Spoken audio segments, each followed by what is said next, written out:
আপনাদের healthy diet healthy smile চ্যানেলে স্বাগত। আজকে আমি আলোচনা করব বাচ্চাদের অর্থোডন্টিক ট্রিটমেন্ট কখন শুরু করা উচিত বা কোন বয়সে শুরু করা উচিত এবং কেন করা উচিত।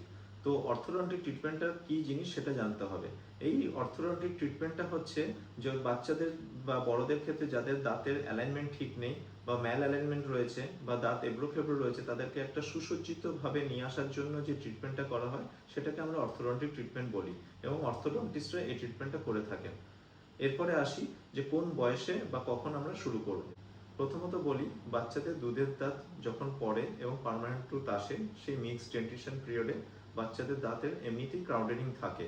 তো সেই জন্য আমি বলবো যে অ্যাটলিস্ট 12 বছর বয়স পর্যন্ত ওয়েট করে যাওয়া উচিত, যেখানে বাচ্চাদের মিল টুথগুলো সব পড়ে যায় এবং পার্মানেন্ট টুথ প্রায় সবই চলে আসে আক্কেল দাঁত বাদে।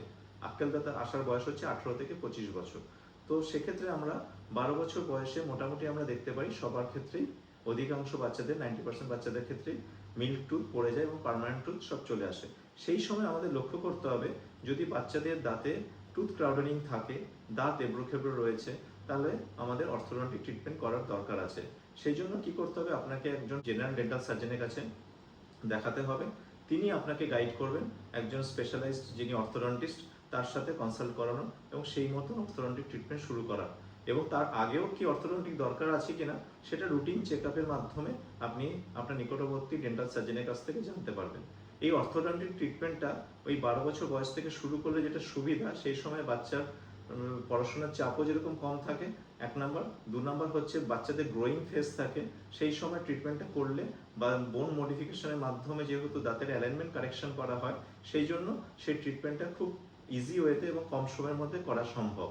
আর এই অর্থোডন্টিক ট্রিটমেন্ট করার সময় আর বাচ্চাদের ওরাল হাইজিন অবশ্যই মেনটেন করা দরকার এবং সেটা আপনার নিকটবর্তী যিনি ডেন্টাল সার্জন রয়েছেন তিনি আপনাদেরকে সেই মতন গাইড করবেন।